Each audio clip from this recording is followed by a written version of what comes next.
जय हिंद दोस्तों। स्वागत है आपका हमारे यूट्यूब चैनल डिवाइन टीचर में। और आज हम अध्ययन करेंगे स्वर संधि का। तो यदि आपको हमारी वीडियो पसंद आए तो वीडियो को लाइक करें, कमेंट्स करें और हमारे चैनल को सब्सक्राइब करें। तो दोस्तों शुरू करते हैं स्वर संधि एवं उसके भेद। तो यहाँ पर हम सबसे पहले जानेंगे कि भाई स्वर संधि है क्या, इसके बारे में हम समझते हैं।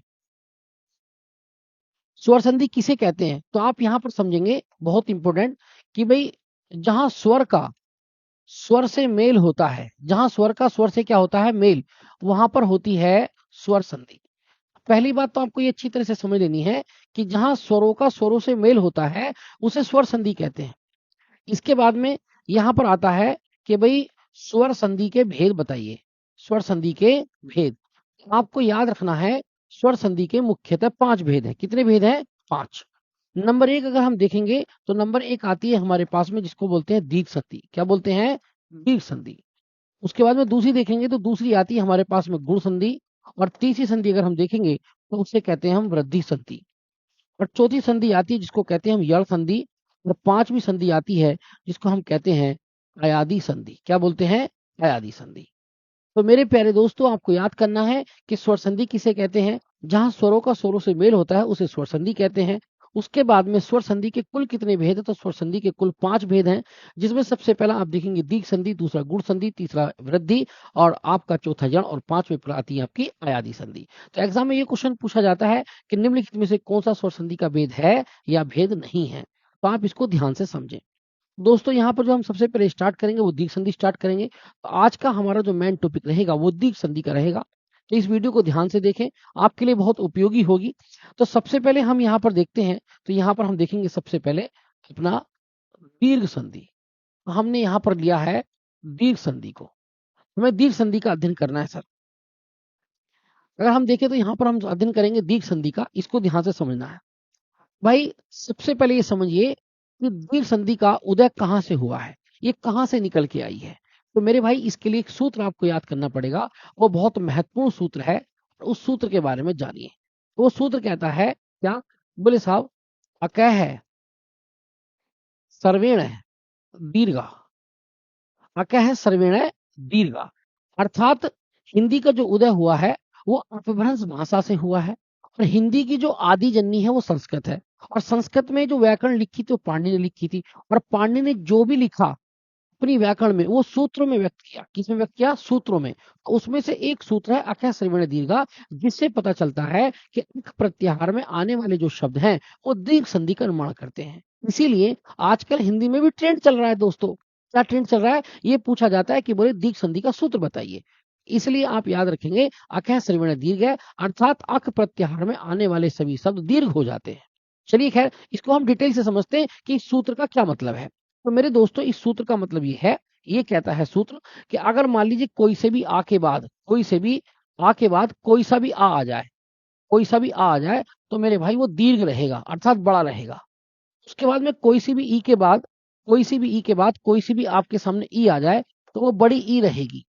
और उसके बाद में देखेंगे तो कोई से भी ऊ के बाद अगर आपका कोई सा भी ऊ आता है तो मेरे प्यारे मित्रों वो आपका बड़ा ऊ ही रहेगा। यानी दीर्घ का मतलब होता है बड़ा। कि कोई से भी आ के बाद कोई सा भी आ जाए तो बड़ा रहेगा, कोई सी भी ई के बाद कोई सा भी ई आ जाए तो बड़ी ई रहेगा, कोई से भी ऊ के बाद कोई सा भी ऊ आ जाए तो बड़ा ऊ ही रहेगा। ये है दीर्घ संधि का एक नियम। यानी दोनों तरफ सेम जाति के स्वर मिलेंगे लेकिन वो हो जाएंगे बड़े, दीर्घ हो जाएंगे। समझ में आ रही है बात? तो इसको आप ध्यान से समझना है। अब हमें ये रूल याद होने के बाद में हम इसके एक एक एग्जाम्पल को ध्यान से समझेंगे कि इसका एक एक एग्जाम्पल क्या कहता है।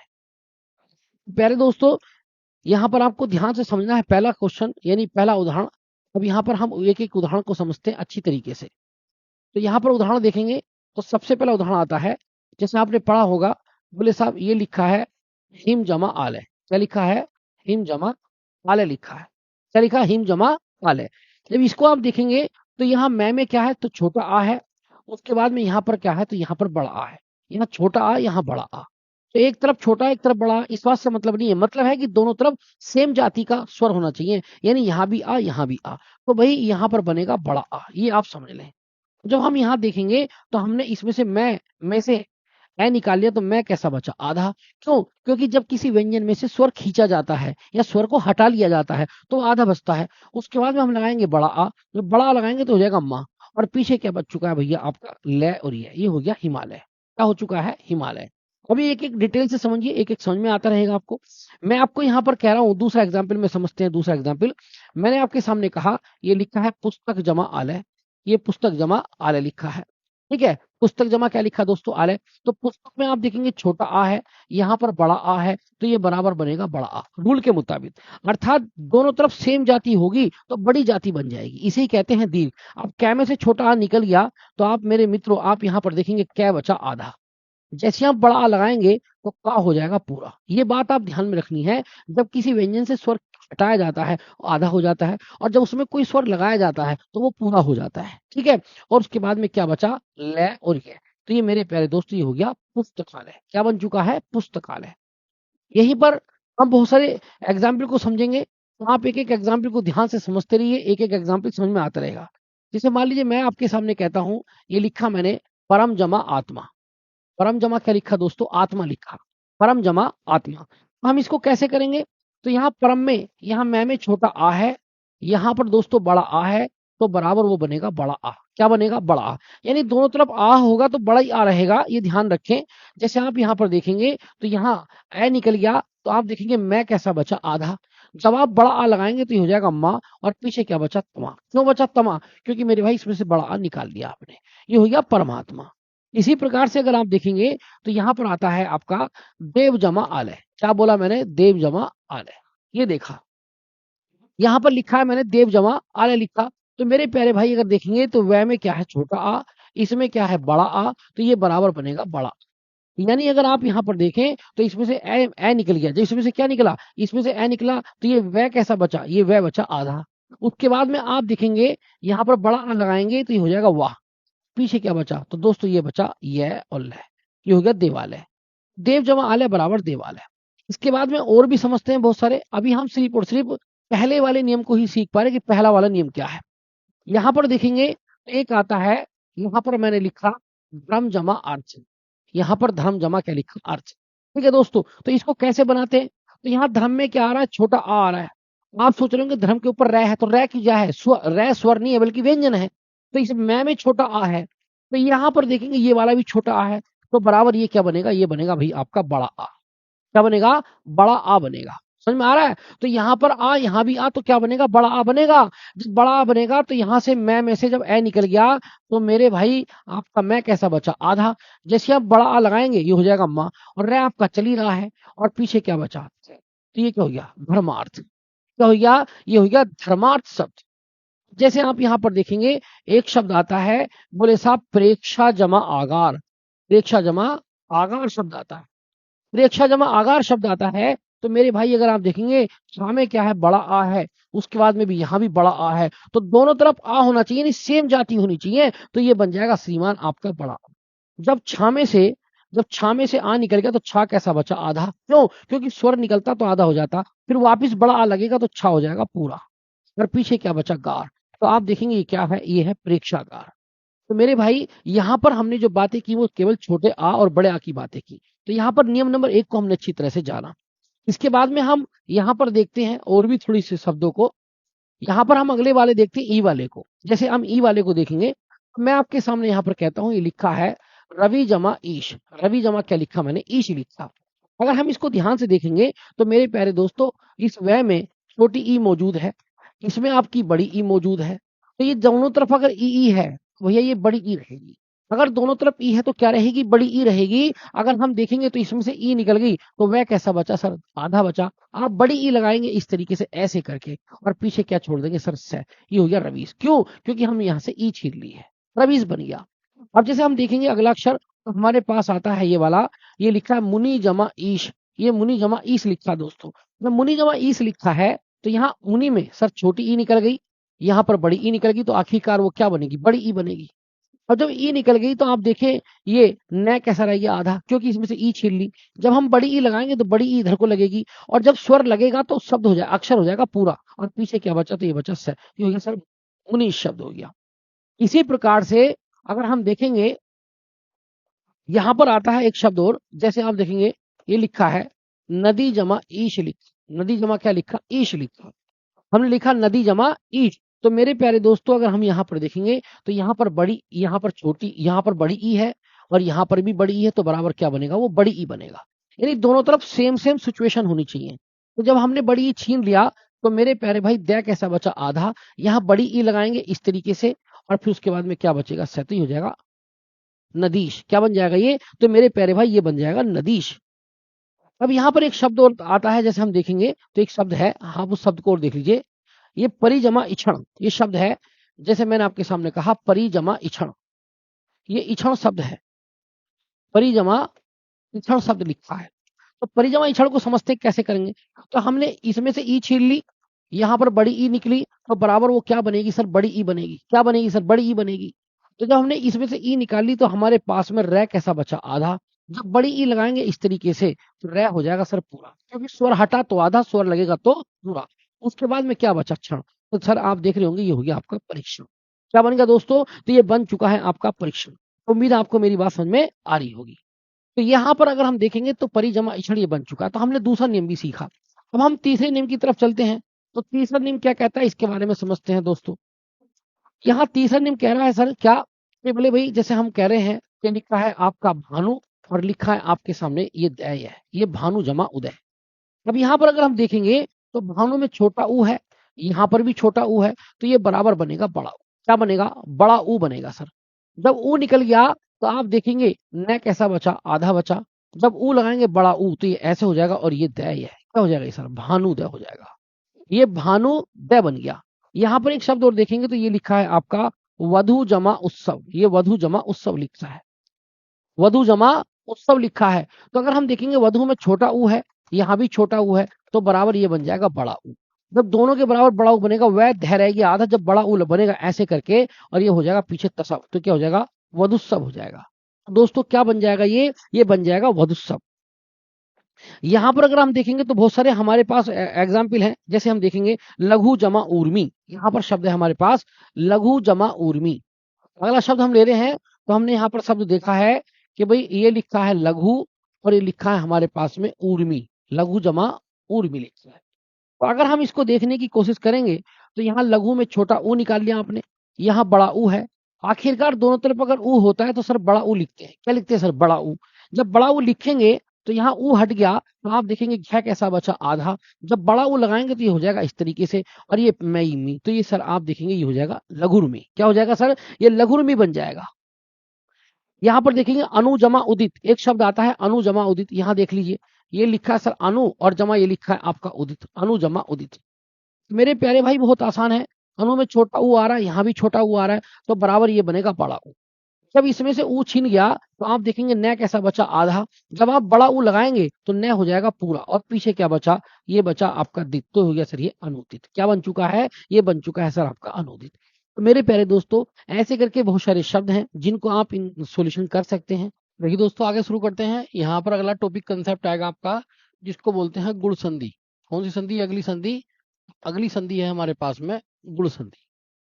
गुण संधि का क्या है, इसके नियम है कि अगर मान लीजिए ए के बाद कोई से भी ए के बाद कोई सा भी आ हो और उसके बाद में कोई सी भी ई आ जाए, ठीक है, तो वो ए हो जाएगा। क्या हो जाएगा दोस्तों, ए। और अगर हम देखेंगे कोई से भी आ के बाद और कोई सा भी आपका ऊ आ जाए तो मेरे भाई ये हो जाएगा आपका ओ। और अगर कोई से भी आ के बाद अगर री आता है तो वो हो जाएगा आपका ए और अर, ये अर बन जाएगा। क्या बन जाएगा, अर। तो हम इनसे पहचान भी सीख सकते हैं कि अगर हम ए को देखेंगे तो इसकी मात्रा जो होती है वो अकेली होती है इस तरीके से, इसकी मात्रा एक डंडे पर होती है ओ की मात्रा, और ये आपका ए और रे ये कैसा है, आधा। अगर आप इसको बढ़िया करके समझेंगे तो बहुत आराम से समझ में आ जाएगा। ध्यान से देखेंगे, जैसे यहाँ पर लिखा है आपके सामने, एक एक चीज को समझते हैं अच्छी तरह से। जैसे हमने कहा ये लिखा है देव जमा इंद्र, ये इंद्र लिखा, देव जमा इंद्र लिखा, ठीक है। तो यहाँ देखेंगे वह में क्या है, तो यहाँ अगर आप समझेंगे तो वह में क्या है, छोटा आ है, इसके बाद में ई है, तो अगर ए के बाद में कोई सी भी ई आ जाए तो वो ए हो जाएगा। क्या हो जाएगा, ए। अब इस ए में से, इस वह में से ए निकल गया तो ये वह कैसा बचा, आधा। जब आप ए लगाएंगे तो वह हो जाएगा पूरा, और पीछे क्या बचेगा, आधा न और ये द्र, ये हो जाएगा देवेंद्र, क्योंकि ई हमने इसमें से छीन ली है। ठीक है, तो दोस्तों देवेंद्र की संधि विच्छेद क्या होगी, देव जमा इंद्र। और देव जमा इंद्र से कैसे बना, तो देव जमा इंद्र, ये बना ए और ई से मिला करके ए। इसको हम और भी आगे बेहतर तरीके से समझते हैं कि एग्जाम्पल की तरफ देखेंगे। जितने भी एग्जाम्पल इससे बने हैं सारे एग्जाम्पलों को समझेंगे दोस्तों। ठीक है, यहां पर हम अगला एग्जाम्पल देखते हैं। इसके बाद में जैसे हम यहां देखेंगे, ये लिखा है महाजमा ईश। महाजमा ईश को समझते हैं, महाजमा ईश क्या है। तो हाँ में क्या आ रहा है, बड़ा आ छीन ले यहां से हमने ई छीन ली, बड़ी ई, तो ये बनेगा हमारा ए। क्या बनेगा, ए बनेगा दोस्तों। जब ए बनेगा तो हमने देखा महा में बड़ा आ है, बड़ी ई है, तो क्या बना, ए बना। अब इसमें से छीनने के बाद में ये है कैसा बच रहा, आधा। जब हम एक ही मात्रा लगाएंगे तो ये कैसा हो जाएगा, पूरा। यानी यहाँ पर आप समझिए कि जब किसी व्यंजन में स्वर निकलता है तो वो आधा हो जाता है, और अगर वापिस उसमें स्वर आप लगाते हैं तो कैसा हो जाता है, पूरा हो जाता है। इसके बाद में आप देख लेंगे तो ये हो गया महेश। तो महेश का संधि विच्छेद क्या होगा, तो महाजमा ईश होगा। ऐसे इसी प्रकार से देखते हैं, जैसे हम यहाँ पर देखेंगे तो ये लिखा है रमा जमा ईश, रमा जमा ईश। अब यहाँ पर रमा जमा ईश में देखेंगे तो यहाँ पर बड़ा आ है, रमा में बड़ा आ, यहाँ पर बड़ी ई निकल गई, तो ये बराबर बनेगा ए।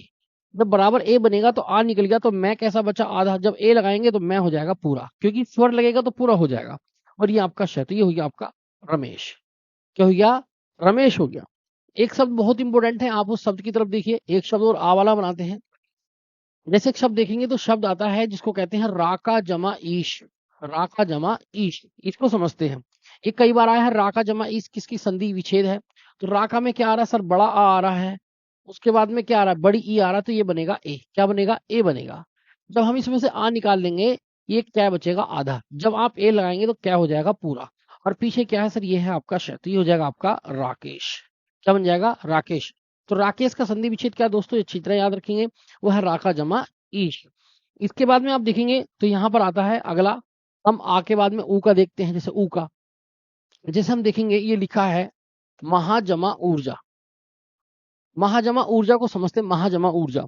यहाँ पर देखेंगे महा में क्या है सर, बड़ा आ है, उसके बाद में क्या आ रहा है ऊ। तो आ के बाद में ऊ हो, कोई सा भी आ हो और कोई सा भी ऊ हो, ठीक है, तो वो बनेगा क्या, आपका ओ बन जाएगा। क्या बन जाएगा, ओ। जब आ निकल गया तो है कैसा बचा सर, आधा। जब आप ओ लगाएंगे और है हो जाएगा पूरा, फिर ये क्या बचा, ये बचा महूर्जा। क्या बचा, महूर्जा। तो महूर्जा का संधि विच्छेद क्या है, तो वह है महाजमा ऊर्जा। ठीक है, महाजमा ऊर्जा। उसके बाद में हम यहाँ पर देखते हैं अगला एग्जाम्पल। जैसे हम देखेंगे यहां पर शब्द है हमारे पास में सूर्य जमा उदय, सूर्य जमा उदय लिखा है। ठीक है, सूर्य जमा उदय लिखा है, तो यहाँ यह में क्या है, छोटा आ है, उसके बाद में यहाँ पर ऊ है, तो वो बराबर बनेगा ओ। क्या बनेगा, ओ। तो यहाँ पर अगर हम देखेंगे तो ओ बनेगा। तो यह में से अगर हम ए निकाल दें तो यह कैसा बचा, आधा। जब ओ लगाएंगे तो ये ओ हो जाएगा पूरा, और पीछे रह जाएगा रे, और ये हो जाएगा आपका, ये हो जाएगा आपका सूर्योदय। क्या हो जाएगा, सूर्योदय हो जाएगा। तो ये ऊ का नियम है। ऊ के बारे में भी आप अच्छी तरह समझेंगे। जैसे एक और शब्द आता है, बड़ा अच्छा इंपोर्टेंट शब्द है, अगर हम देखेंगे एक आता है महाजमा उत्सव, महाजमा उत्सव। महा में क्या आ रहा है सर, बड़ा आ रहा है, उसके बाद में ऊ है, तो बराबर वो क्या बन जाएगा, तो सर वो ओ बन जाएगा। ठीक है, जब ओ बनेगा तो यहाँ पर देखेंगे आ निकल गया, तो ये कैसा बचा है, बचा आधा। उसके बाद में ओ लगाएंगे तो है कैसा हो जाएगा, पूरा। और पीछे क्या बचा, तसव, तो ये हो जाएगा आपका महोत्सव। तो महोत्सव का संधि विच्छेद क्या होगा दोस्तों, तो वो होगा महाजमा उत्सव। ये हम नियम नंबर 2 भी समझे। इसके बाद में हम लास्ट वाला नियम समझते हैं। लास्ट वाला बहुत इंपॉर्टेंट है सर, इसको ध्यान से समझना। जैसे इसमें कई बार आता है, जैसे देखेंगे आप यहाँ लिखा है महा और जमा, ये लिखा है दोस्तों ऋषि। और ऋषि कैसे लिखा जाता है ये अच्छी तरह से आप जान लें। ठीक है, तो ऋषि में यहाँ रह नहीं लगेगा। अब जब हम इसको बनाएंगे तो यहाँ पर जब देखेंगे आप, तो यहाँ पर आपको दिखाई दे रहा हा में बड़ा आ, उसके बाद में आपको दिखाई दे रहा री, ये दिखा रहा री दिखाई दे रहा है। तो मेरे प्यारे दोस्तों ये हो जाएगा ए, और ये बन जाएगा आपका रह, ये हो जाएगा दोस्तों अर। यहां से होने के बाद जब आपने यहां से आ निकाल लिया तो ये है कैसा बचा दोस्तों, आधा बचा। जब आप ए लगाएंगे तो है कैसा हो जाएगा, पूरा हो जाएगा। उसके बाद में दोस्तों क्या है, रह है, तो हम आधा रह लिखेंगे। और फिर सही सी, ये हो गया महर्षि, क्योंकि हमने री यहां निकाल लिया है, क्योंकि इन दोनों की जगह ही क्या बना है, हमारे पास में अर बना है। अब हम इसको क्या लिख सकते हैं, तो हम इसको लिख सकते हैं, तो हम इस रह को, आधे रह को यहाँ लगा सकते हैं। ये जो ठहरता हुआ रह होता है ये आधा ही रह होता है। ठीक है, तो मेरे भाई महर्षि बन जाएगा। तो महर्षि का संधि विच्छेद होगा महाजमा ऋषि। एक शब्द और समझेंगे, जैसे मैंने आपको बोला ये लिखा है सप्त जमा ऋषि। क्या लिखा? सप्त जमा ऋषि। तो जैसे सप्त जमा ऋषि देखेंगे तो यहाँ तय में क्या है? छोटा आ है, उसके बाद में आपका री है, तो बराबर ये ए और ये रे आधा, ये बनेगा रूल के मुताबिक। जब आपने आ छीन लिया तो ये पै तो था ही आधा, अब ये तय भी कैसा बचा? आधा, क्योंकि इसमें से आ आपने निकाल लिया। जब आ वापिस लगाएंगे तय कैसा हो जाएगा? पूरा। उसके बाद में आपका आधा रे और ये आपका शैषी, तो ये हो जाएगा आपका सप्त ऋषि। अब इसको रे को हम इस तरीके से लिख सकते हैं सप्तषि, यहाँ पर रे यहाँ लग जाएगा। तो दोस्तों हम एक एक एग्जाम्पल के जरिए हम इसको आराम से समझ सकते हैं। ठीक है दोस्तों, तो ये होगी हमारी गुण संधि। आगे चलते हैं हम वृद्धि संधि की तरफ।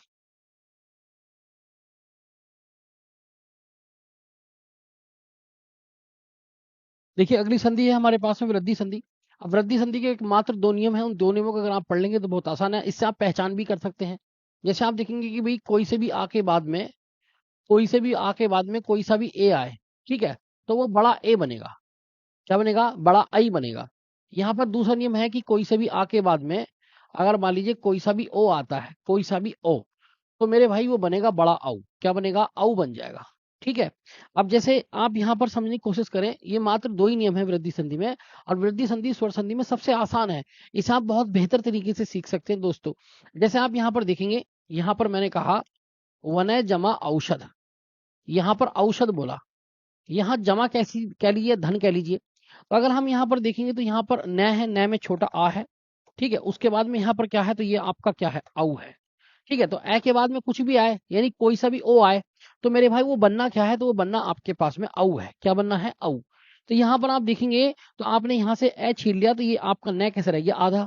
जब आप औ की मात्रा लगाएंगे तो औ की मात्रा लगाने से जो व्यंजन अधूरा है वो पूरा हो जाएगा, क्योंकि स्वर जब लगता है तो व्यंजन कैसा हो जाता है? पूरा। औ यहाँ से छीना तो फिर यहाँ पर क्या बचा? श और द, ये क्या हो गया? वनौषध। जैसे आप यहाँ पर एक एग्जाम्पल और समझिए, जैसे मान लीजिए मैंने यहाँ पर कहा, ये कहा है जल जमा ओग, ये जल जमा ओग शब्द मैंने लिखा, तो जल जमा ओग लिखा, तो यहाँ लय में क्या है सर? छोटा आ है, उसके बाद में क्या देखेंगे? आपका ओ है, तो बराबर वो बनना क्या है? वो सर आपका औ बनना है। यानी ए के बाद में कोई सा भी ओ आ जाए, बनना वो बड़ा ही है।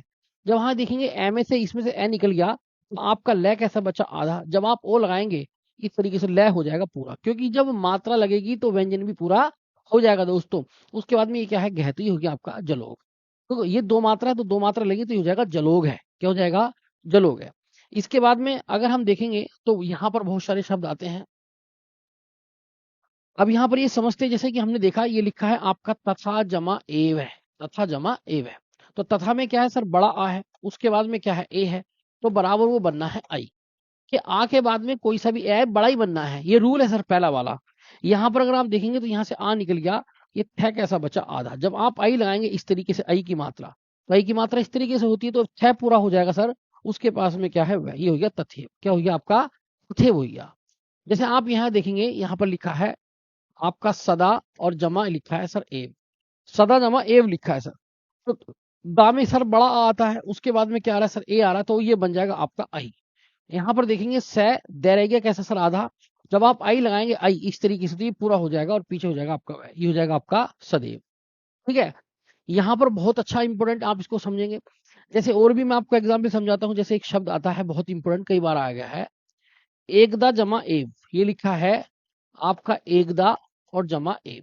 ठीक है, तो एकदा जमा एव लिखा है, तो यहाँ दा में क्या आ रहा है सर? बड़ा आ रहा है, उसके बाद में क्या आ रहा है? ए आ रहा है, तो वो सर वो आई बनेगा। क्या बनेगा? आई। तो दोस्तों जब हमने आ निकाल लिया, तो यहाँ पर हमारे पास द कैसा रहेगा? आधा। जब आप आई की मात्रा लगाएंगे ये इस तरीके से लगेगी, तो ये द हो जाएगा पूरा, और पीछे क्या बचा हुआ है? ये हो गया एक दैव। ठीक है। तो दोस्तों ये व्यंजन संधि पूरी होगी। अगली संधि की तरफ बढ़ते हैं, जिसका नाम है यण संधि। तो यहाँ पर अगली संधि है सर यण संधि। कौन सी संधि है? यण संधि। यण संधि को समझते हैं सर, इसके ये बहुत इंपॉर्टेंट है सर, इसको ध्यान से समझना। यण संधि बहुत इंपॉर्टेंट है। यहाँ पर कहता है कि सर बहुत ही, कि कोई से भी ई के बाद, कोई से भी ई के बाद ई ना आए। यहाँ कह सकते हैं कि ई के बाद ई ना आए, बल्कि कोई भी विजातीय स्वर आए। तो यहाँ पर आप समझेंगे विजातीय, विजातीय स्वर। तो विजातीय स्वर का मतलब होता है कि ई की जाति को छोड़कर बाकी कोई भी स्वर हो, यानी ई के बाद ई ना हो। अब आप कुछ लोग सोच रहे होंगे कि सर ई के बाद ई होगा तो क्या करेंगे? तो अगर ई के बाद ई होगा तो वो दीर्घ संधि बन जाएगी। तो अगर ई के बाद ई नहीं होता, बाकी कुछ भी हो, तो सर ये वो यह हो जाएगा। क्या हो जाएगा? यह। ये ध्यान से समझना है। और अब उसके बाद में आता है कि ऊ के बाद कोई भी विजातीय स्वर हो तो वो वह बन जाएगा। और अगर आप देखेंगे तो री के बाद कोई भी विजातीय स्वर हो तो वो आधा रह हो जाएगा। मात्र यण संधि में 3 नियम है। पहला है कि ई के बाद ई ना हो बाकी कोई भी स्वर हो तो यह हो जाएगा, ऊ के बाद ऊ ना हो बाकी कोई भी स्वर हो तो वह हो जाएगा, और री के बाद री ना हो बाकी कोई भी स्वर हो तो क्या हो जाएगा, आधा रह हो जाएगा। बस इतना सिंपल सा समझना है आपको दोस्तों, ठीक है। अब ये अगर मैं आपको समझा रहा हूँ तो मैं आपको धीरे धीरे नियम बता रहा हूँ, क्योंकि जैसे हम इसकी क्लास करेंगे ना, बहुत सारे हम इसके क्वेश्चन करेंगे तो मैं आपको सो ट्रिक बताऊंगा कैसे हम वृद्धि संधि को, यण संधि को बहुत आसानी से पहचान सकते हैं। तो वो हम आगे करेंगे। फिलहाल मैं आपको इसको रूल्स के हिसाब से मैं आपको समझाने की कोशिश कर रहा हूँ कि हम संधि को बहुत आसान तरीके से कैसे कैसे तोड़ सकते हैं, ठीक है। तो यहाँ से देखेंगे हम, तो यहाँ पर हम समझते हैं, तो जैसे हमने यहाँ पर लिखा, कोई भी शब्द लिखते हैं हम यहाँ से, जैसे हमने यहाँ पर कहा, जैसे एक शब्द आता है, जैसे मैंने कहा सती जमा अपी, ये वाला शब्द लिखा, ये लिखा सती और ये लिखा आपका अपी, ये सती जमा अपी शब्द लिखा, ध्यान से सुनना। तो यहाँ सती जमा अपी लिखा, तो यहाँ देखेंगे तय पे क्या आ रहा है सर, छोटी ई आ रहा है सर, छोटी ई। उसके बाद में आप देखेंगे तो ये वाला क्या है, यह है, तो बराबर ये होगा यह, क्या होगा यह, यानी ई के बाद ई ना आए, ध्यान से देखना, ई के बाद ई ना आए बाकी कुछ भी है तो यह होगा, क्या होगा, यह होगा। ध्यान से समझना सर, अगर ई के बाद ई ना आता बाकी कुछ भी है तो यह बनेगा। अब आपने यहाँ से देखा कि आपने यहाँ से ई छीन ली, तो ई छीनने के बाद तय कैसा बचा, आधा, क्योंकि जब किसी व्यंजन से स्वर छिनता है तो वो आधा हो जाता है। उसके बाद में यहाँ लगाएंगे ये, क्या लगाएंगे ये। अब ये जो यह है, यह जब आधे तय में लगेगा तो तय पूरा नहीं होगा, क्योंकि यह जो है व्यंजन है, और व्यंजन कभी भी किसी व्यंजन को पूरा नहीं कर सकता, ठीक है। तो यह लग गया, उसके बाद में क्या बचा आपका पी पी, तो ये हो गया सत्यपी, क्योंकि ए इसमें से आपने छीन लिया, तो मेरे भाई सत्यपी हो गया, क्या हो गया, सत्यपी।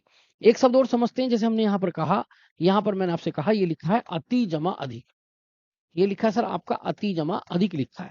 तो अति जमा अधिक लिखा तो हम देखेंगे तय, तय पे ई है, छोटी ई, उसके बाद में ए है, तो ई के बाद ई ना आए बाकी कुछ भी है तो यह होगा, यानी ई के बाद ई ना हो बाकी कुछ भी हो तो क्या होगा, यह होगा। तो आपने ई छीन लिया तो श्रीमान आपका यहाँ पर बचा आधा तय। उसके बाद में आप यहाँ लेंगे तो ये बचा यह, और ये बचा आपका दिक, तो ये हो जाएगा आपका अत्यधिक। तो अत्यधिक होने में किन किन चीजों का मेल हुआ है, इस चीज को समझना है आपका। अति जमा अधिक बराबर अत्यधिक, कभी कभी तो ये भी आने लगता है कि अति जमा अधिक यानी अत्यधिक में कौन कौन से वर्णों का मेल हुआ है, तो ई और ए का मेल हुआ है, ठीक है। तो ये ध्यान से समझेंगे दोस्तों, तो ये पूरा हो गया क्लियर। इसके बाद में हम बहुत सारे एग्जाम्पलों को समझते हैं, ये बहुत इंपॉर्टेंट है सर, अच्छी तरह से इसको समझना है, कुछ बातें इसके अंदर है खास। जैसे हम यहाँ पर देखेंगे तो यहाँ पर आता है, यहाँ पर आता है नी जमा ऊन, ये शब्द है सर, ये लिखा है नी जमा ऊन, अगला शब्द है नी जमा ऊन, इसको देखते हैं सर। नी जमा ऊन है तो नियम क्या है, छोटी ई है, उसके बाद में देखेंगे तो ये सर क्या है, बड़ा ऊ, यानी ई के बाद में क्या आ रहा है सर, बड़ा ऊ आ रहा है। तो ई के बाद ई ना हो बाकी कुछ भी हो तो क्या बनेगा, वो यह बनेगा, क्या बनेगा, यह। अब यहाँ पर एक इंपॉर्टेंट सी बात और समझनी है, क्या कि यहाँ पर जो भी स्वर होता है, यहाँ पर जो भी स्वर होगा उसकी मात्रा इसमें लग जाएगी। अगर बड़ा ऊ है तो बड़ी ऊ लग जाएगी, अगर छोटा ऊ होता तो छोटा ऊ लग जाता। सपोज करिए अगर ई के बाद में यहाँ पर मान लीजिए यहाँ पर ए होता तो ये यह बनता, लेकिन इसकी जो मात्रा है ये यहाँ पर लग जाती। तो कहने का मतलब ये है कि यहाँ जो भी स्वर आएगा, यहाँ जो भी स्वर आएगा उसकी मात्रा यहाँ लग जाएगी। अब आप सोच रहे होंगे कि पिछले वाले जो शब्द थे उनमें क्यों लगाई, क्योंकि उसमें पीछे छोटा आ रहा था, और छोटा आ एकमात्र ऐसा स्वर है जिसकी कोई मात्रा नहीं होती दोस्तों। तो इस तरीके से समझेंगे आप। यहाँ पर ई निकाल लिया तो न कैसा बचा, आधा। उसके बाद में लगाएंगे आप ये यू, और पीछे क्या बचा, ये न, तो ये हो जाएगा न्यून, क्या हो जाएगा, न्यून। तो कई बार आया है कि न्यून की संधि विच्छेद बताइए, तो न्यून की संधि विच्छेद होगी नी जमा ऊन, ठीक है। इसके बाद में यहाँ पर और भी बहुत सारे शब्द हैं, जैसे एक शब्द आता है आपका, इसको कहते हैं प्रति जमा ऊस, ये लिखा है सर प्रति जमा ऊष लिखा है, प्रति जमा ऊष, प्रति जमा ऊष लिखा है। तो आप देखेंगे तय में ई है तो इसमें से छोटी ई छीन ली, उसके बाद में बड़ा ऊ, तो ये हो जाएगा यह। और यहाँ जो भी स्वर होगा, यहाँ जो भी स्वर होगा उसकी मात्रा यहाँ लगा दी जाएगी, तो बड़े ऊ की यहाँ ऐसे लग गई। अब आप देखेंगे तो जब इसमें से आधा ई छीन गई तो यहाँ पर आधा तय बचा, ये बचा यह ऊ, और पीछे क्या दिखाई दे रहा आपका, ये दिखाई दे रहा षटकोण वाला स, ये हो जाएगा सर प्रत्यूष। प्रत्यूष का संधि विच्छेद क्या होगा, तो ये होगा प्रति जमा ऊस, ठीक है। यहां से होने के बाद में ये ई के नियम है, ई के बारे में आता है। अब ऊ के बारे में समझते हैं, अगला नियम यू के बारे में समझते हैं। ऊ को देखेंगे, जैसे बहुत फेमस है, जैसे आप देखेंगे सु जमा आगत से, ये लिखा है सर सु जमा आगत, ये लिखा है सर सु जमा आगत। तो सु में क्या है सर, ये आपका छोटा ऊ, यहाँ पर क्या है बड़ा आ। आपने देखा ऊ के बाद ऊ नहीं है, ऊ के बाद ऊ नहीं है, यानी ऊ के बाद ऊ नहीं हो बाकी कोई विजातीय स्वर हो। अब आप सोचेंगे कि सर अगर ऊ के बाद ऊ हो तो क्या करेंगे, तो अगर ऊ के बाद ऊ होता तो बड़ा ऊ हो जाता और वो दीर्घ संधि हो जाती। तो मेरे भाई इस तरीके से यहाँ बनेगा वह। यहाँ से होने के बाद फिर इंपोर्टेंट, यहाँ जो भी स्वर होगा उसकी मात्रा यहाँ लग जाएगी, जैसे बड़े आ की मात्रा ऐसे करके लगती है, तो ये हो गया वाह। यहाँ से होने के बाद यहाँ ऊ हट गया तो ये स बचा आधा, आप लगाएंगे वाह, और पीछे क्या बचा, ये हो गया आपका गत, तो ये हो गया आपका स्वागत। इसमें से छिन गया सर। तो सु जमा आगत बराबर होता है स्वागत। तो स्वागत की संधि विच्छेद क्या होगी, सु जमा आगत। अब इंपोर्टेंट आता है कि सर अब जो ट्रेंड चल रहा है ना सर हिंदी में, वो क्या चल रहा है, अब तो ये तो सब जानते हैं कि स्वागत का संधि विच्छेद सु जमा आगत होगा। अब ट्रेंड ये है कि इसमें किन किन वर्णों का मेल हुआ है। जैसे इसमें उ और आ का मेल हुआ, इससे क्या बना, वाह बना। जैसे एक इंपोर्टेंट शब्द और समझिएगा, जैसे आप यहाँ पर देखेंगे तो ये लिखा है आपका अनुजमा एषण। क्या लिखा सर, अनुजमा एषण लिखा, अनुजमा एषण। ठीक है। तो मेरे प्यारे भाई अगर आप यहाँ पर देखेंगे तो यहाँ अनु में क्या है, छोटा ऊ है। यहाँ पर आप देखेंगे सर ये ए है, क्या है सर, ए है। ऊ के बाद ऊ ना हो, बाकी कुछ भी हो सर, तो वो वह बनेगा। और यहाँ जो भी स्वर होता है, यहाँ ध्यान रखना, यहाँ जो भी स्वर होगा उसकी मात्रा यहाँ लग जाएगी। जैसे ए की मात्रा ऐसी होती थी, ये लगी। अब ऊ निकल गया सर, तो यहाँ पर बचा आधन है। क्या बचा, आधन है। आप लगाएंगे वे, और पीछे क्या बचा, ये बचा आपका क्षण। ये क्या हो गया सर, आपका अन्वेषण। क्या हो गया सर, अन्वेषण बन गया। तो अनुजमा एषण बराबर होता है अन्वेषण। तो ये बहुत इंपॉर्टेंट है सर, बहुत बहुत इंपॉर्टेंट है। तो अगर ऊ का नियम आपको बताया, अब री का नियम समझना, ये भी सर कई बार एग्जाम में आता है सर। ठीक है। तो यहाँ अगर आप इन रूलों को समझ जाते हैं ना, तो इन रूल को समझने के बाद में आप वो व्यंजन संधि यानी ये जो यण संधि है, इसके आप बहुत आसानी से शॉर्ट ट्रिक समझ सकते हैं। क्या कि बोले अगर वैसे पहले आधा अक्षर आएगा तो भैया यण संधि, और ये से पहले आधा अक्षर आएगा तो यण संधि। लेकिन ये हमेशा 100% श्योर नहीं होता सर, इसलिए समझाना जरूरी है। अब ये री वाला देखेंगे, जैसे आप यहाँ पर देखेंगे, ये लिखा है आपका पितृजमा आज्ञा। ये समझना, ये लिखा है पितृजमा आज्ञा लिखा है सर, पितृजमा आज्ञा लिखा है। तो पितृजमा आज्ञा में यार ये जो लग रही है ना मात्रा, ये ऋषि ऋषि की मात्रा है सर। उसके बाद में क्या आ रहा है सर, आ रहा है।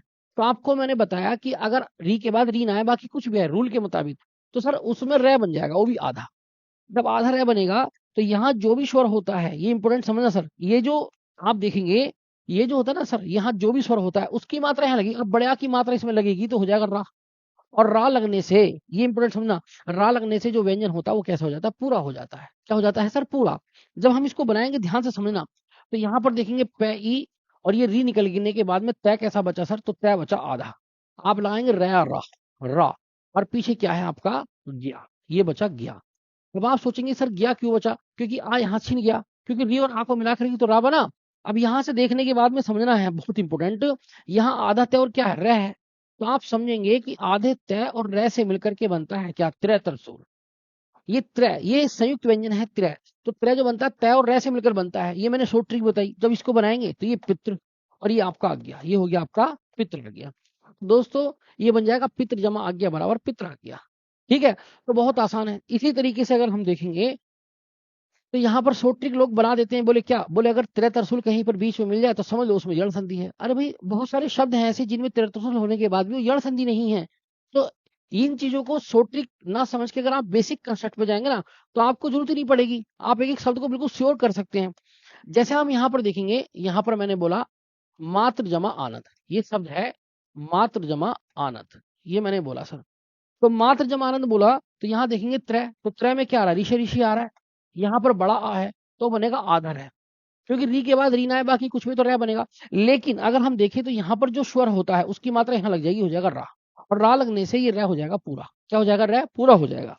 इसके बाद में यहाँ पर जब आपने री से री छीन लिया तो तय कैसा बचा सर, आधा बचा। जब आप रा लगाएंगे रा, रा, और ये हो जाएगा आपका नंद। क्या हो जाएगा, नंद। क्यों, क्योंकि आपने आ इसमें से छीन लिया है। ठीक है। तो दोस्तों यहां से होने के बाद अब इंपोर्टेंट याद रखना कि आधे तय और रे को मिलाकर बनता है त्रय तरसूल, तो हो जाएगा आपका मात्रानंद। क्या हो जाएगा, मात्रानंद। तो इस तरीके से इन शब्दों में बनता है। तो इन शब्दों का ये जो मैं आपको बता रहा हूं ना, इसको कहते हैं, इसे कहते हैं संधि के यानी वर्णों के मेल से होने वाले विकार को, यानी वर्णों के मेल से होने वाले विकार या परिवर्तन की जो संधि कहा जाता है। तो किन किन वर्णों का विकार हुआ है ये समझना जरूरी है, और कैसे कैसे बना है मात्रानंद। तो बहुत आसान है सर, बहुत आसानी से हम कर सकते हैं। और हम बात करेंगे स्वर संधि, तो स्वर संधि की आखिरी संधि की बात करेंगे जिसका नाम है अयादि संधि। ठीक है। अयादि संधि पढ़ाने के बाद इसके जितने भी इंपोर्टेंट क्वेश्चन हैं और जितने भी शॉर्ट ट्रिक्स है, मैं आपको भंडार करके बताऊंगा कि कैसे कैसे आप बहुत आसानी से किसी भी संधि को पहचान कर सकते हैं, किसी भी संधि का आसानी से संधि विच्छेद कर सकते हैं। लेकिन उससे पहले बेसिक जानना जरूरी है सर। तो पहले हम बेसिक के बारे में चले थे, तो अगली संधि के बारे में चलेंगे। अगली संधि आती है सर जिसको कहते हैं हम अयादि संधि। क्या बोलते हैं, अयादि संधि। और ये स्वर संधि की आखिरी संधि है अयादि संधि। ठीक है। तो अयादि संधि का नियम क्या है कि भाई अयादि संधि का नियम ये आता है कि अगर ए के बाद ए ना हो कोई विजातीय स्वर हो, क्या हो, विजातीय स्वर। आप ध्यान से समझना कि ए के बाद ए ना हो बाकी कोई भी विजातीय स्वर हो, यानी ए से एडी को छोड़कर बाकी कुछ भी हो तो क्या होगा, ये समझना जरूरी है। तो मेरे भाई अगर ए के बाद ए ना हो बाकी कोई भी विजातीय स्वर हो तो वो बन जाएगा ए, और ये आय, क्या बन जाएगा, आय। ठीक है, यहां समझना जरूरी है। अगर मान लीजिए आई से ऐनक है, उसके बाद में कोई विजातीय स्वर हो तो बन जाएगा आय, क्या बन जाएगा सर, आय बन जाएगा। और अगर ओ को छोड़कर, यानी ओ के बाद ओ ना हो बाकी कोई भी विजातीय स्वर हो तो बन जाएगा अव, क्या बन जाएगा सर, अव बन जाएगा। और अगर मान लीजिए औ औ को छोड़कर बाकी कोई भी हो तो बन जाएगा सर श्रीमान आपका आव, क्या बन जाएगा, आव। अब ध्यान से देख लें आप, यहाँ विजातीय का मतलब होता है कि ए के बाद ए ना हो बाकी कोई भी स्वर हो, आई के बाद में आई ना हो बाकी कोई भी स्वर हो तो क्या होगा सर, तो ए के दो नियम हो गए, आय और आई का हो गया आय, ओ का हो गया अब और औ का हो गया आव। अगर आप इन चारों को याद कर लेते हैं सर तो आपको बिल्कुल अंदर से चीज समझ में आएगी कि हाँ सच में संधि आई कहाँ से है, वर्णों में जो विकार या परिवर्तन हुआ वो कैसे हुआ है, अंदर की बात आपको अच्छी तरह से समझ में आ जाएगी सर। ठीक है सर। अब यहाँ पर हम देखते हैं दोस्तों, तो बहुत आसान है, यहाँ पर देखेंगे हमारे पास ये नियम है। अब एक एक चीज को समझते हैं।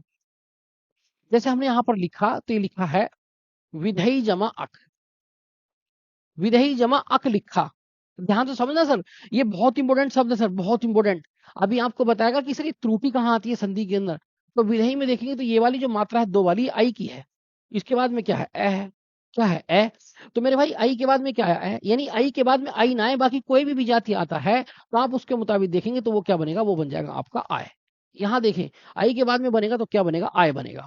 दोस्तों इसके बाद में अगर हम ध्यान से देखेंगे आय बना, और यहाँ जो स्वर होता है उसकी मात्रा यहाँ लगा देते हैं, लेकिन यहाँ जो स्वर है छोटा आ और छोटे आ की कोई मात्रा नहीं होती। जब हमने आई छीन लिया तो आप देखेंगे है कैसा बचा, आधा बचा। उसके बाद में क्या आ रहा है सर, आ रहा है भा, ठीक है। उसके बाद में क्या है सर, ये आपका ये है, और पीछे क्या सर, ये आपका क्या, ठीक है, हो गया विधायक, क्या बन गया, विधायक। तो विधेय जमाक बराबर बना विधायक। अब अगर आप सोट्रिक देखें, सोट्रिक में कह रहा है कि अगर बीचों बीच में बड़ा आ आता है तो क्या होती है, दीर्घ संधि होती है, लेकिन यहाँ तो सर दीर्घ संधि है ही नहीं, यहाँ तो क्या है, अयादी संधि है। इसलिए बहुत सारे शब्द ऐसे हैं जिन शब्दों में सोटिक नहीं काम करती, उनमें आपको बेसिक पे ही काम करना पड़ेगा। तो ये बहुत इंपॉर्टेंट है। जैसे हम एक शब्द और लेकर के चलते हैं और शब्द आपको समझाते हैं, तो वो शब्द का नाम है विनय जमा अक। ये शब्द आता है सर विनय जमा अक, ये शब्द आता है सर विनय और जमा अक, विनय जमा अक। विनय जमा अक में अगर आप देखेंगे तो यहाँ नहीं है, यहाँ पर क्या आ रहा, आई, यहाँ पर ए। तो आई के बाद में कुछ भी आ जाए, आई ना आए तो क्या बनेगा सर, वो आय बनेगा, क्या बनेगा, वो आय, आय बनेगा। यहाँ पर आई निकाल लिया तो ये न रह गया सर आधा। जब आप आ लगाएंगे आ ना हो जाएगा, फिर क्या है पीछे सर ये है, और पीछे क्या है सर, ये क्या है, तो ये क्या हो गया सर विनायक। तो विनायक में कौन सी संधि है, तो सर अयादी संधि है। क्यों है, क्योंकि विनायक बना है विनय जमा अक से। कई बार तो ये पूछा गया कि विनायक का वर्ण मेल बताइए, किन किन वर्णों से मेल हुआ है विनायक में, आई और ऐसे मेल हुआ है सर। ठीक है, तो इस तरीके से भी संधि में क्वेश्चन पूछ ले जाते हैं। यहाँ पर आप समझ गए होंगे।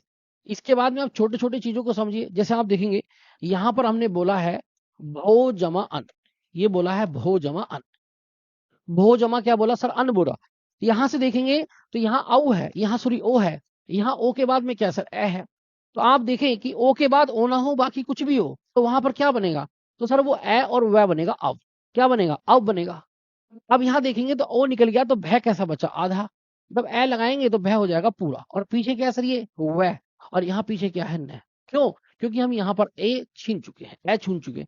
तो भवन, तो भवन की संधि विच्छेद होगी भो जमा अन, भवन की संधि विच्छेद क्या होगी, भो जमा अन होगी सर। जैसे आप यहाँ पर देखेंगे पो जमा इत्र, ये लिखा है सर पो जमा इत्र, ये सर बहुत इंपॉर्टेंट है, पो जमा इत्र, पो जमा इत्र। पो में क्या सर, ओ है, उसके बाद में क्या ई है, तो ये बनेगा सर आपका ए और वह। अब एक इंपॉर्टेंट बात यहाँ पर समझने की है, यहाँ पर जो भी स्वर होता है ये समझना, यहाँ जो भी स्वर होता है उसकी मात्रा यहाँ लग जाएगी। अब ये छोटी है तो छोटी की मात्रा यहाँ लग जाएगी, हो जाएगा अभी। लेकिन आप सोचेंगे सर आपने यहाँ क्यों नहीं किया, क्योंकि यहाँ सर ये क्या है, ये स्वर है छोटा आ, और छोटा आ एकमात्र ऐसा स्वर है सर जिसकी कोई मात्रा नहीं होती। छोटे आ को छोड़कर बाकी सभी स्वरों की मात्रा होती है, इसलिए छोटे आ को यहाँ नहीं लिया। तो यहाँ छोटी ई की मात्रा है तो उसको लगाया। अब यहाँ पर देखेंगे तो यहाँ पो में से सर, पो में से ओ हट गया तो पै कैसा बचा सर, आधा बचा। उसके बाद में हम ए लगाएंगे, हो गया। फिर उसके बाद में क्या सर, वही वी, और पीछे क्या सर, ये है आपका, तो ये हो गया पवित्र। पवित्र की संधि विच्छेद क्या होगी, तो होगी पो जमा इत्र, क्या होगी सर, पो जमा इत्र होगी। इसके बाद में एक दो एग्जाम्पल और समझते हैं। जैसे आप देखेंगे ये लिखा है, जैसे ये शब्द है सर नई जमा अक, ये नई जमा अक लिखा, नई जमा अक। यहाँ पर देखेंगे नई जमा अक में देखेंगे तो आई से ऐनक की वो है मात्रा, यहाँ पर ए है, तो बराबर वो क्या बनेगा, वो बनेगा आय। क्या बनेगा, आय बनेगा। यानी आई के बाद आई ना है, बाकी कुछ भी है तो क्या बनेगा, वो आय बनेगा। यहां से जब आपने आई निकाल लिया तो न कैसा बचा, आधा बचा। उसके बाद में आप क्या लगाएंगे, आ लगाएंगे, आ। तो ये क्या है, ये, और ये पीछे क्या है, क्या, तो ये हो गया नायक। क्या हो गया, नायक हो गया। ठीक है, तो ये बहुत आसान है, बहुत आसान है। जैसे एक शब्द और आता है, ये लिखा है आपका चे और जमा अन, चे जमान, इसका आपको जवाब देना है, इसका क्या बनेगा, और इसका जवाब आपको भाई कमेंट्स में देना। ठीक है सर, आज के लिए इतना ही। यदि आपको वीडियो पसंद आई हो तो वीडियो को लाइक करें, कमेंट्स करें और हमारे चैनल को सब्सक्राइब करें।